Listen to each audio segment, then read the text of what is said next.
Muri iyi minsi iyo uganiriye n'abafatabuguzi b'amasosiyete y'itumanaho akorera mu Rwanda bakubwira ko guhamagara mu bihugu bihana imbibi n'u Rwanda bihenze ugereranyije no guhamagara mu mahanga ya kure nko muri Leta Zunze Ubumwe za Amerika, i Burayi n'ahandi. Ibi bikaba biviramo bamwe kureka kuvugana n'inshuti n'abavandimwe bari mu bihugu byo mu karere u Rwanda ruherereyemo.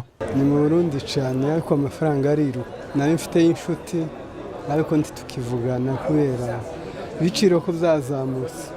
Noneho hari na systeme Uganda mbona yabayeho MTN, iyo ufite simukadi y'u Rwanda ugahamagara umuntu ari Buganda adafiteho amafaranga ntabwo yemerewe kukwitaba, binakunda.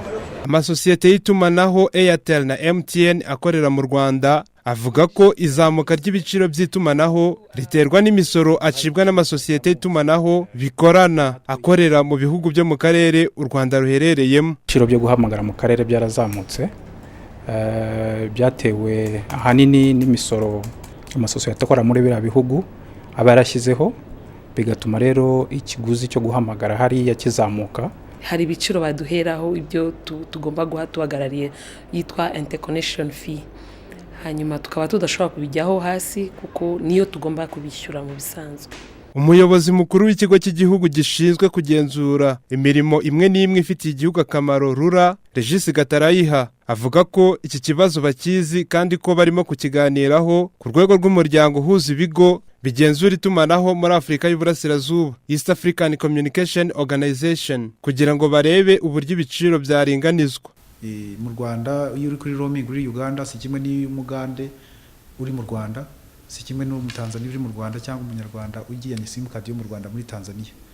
Turashaka gukora icyo bita harmonization cyangwa guhuza ibiciro bikajya mu kigero kimwe nubwo bitaba bingana neza ariko byibuze bikajya mu kigero abantu bagereranya. Hari Congress izabaho mu kwezi kwa gatanu mwaka utaha, niho twashyizeho task force, iyo East African Communication Organization yashyizeho task force izatanga ibyo bizaba byavuye mu igenzura ryabo muri uko kwezi kwa gatanu, noneho icyemezo kikaba cyafatwa ku buryo twizera yuko nyuma y'icyo gihe iyo harmonization izakorwa.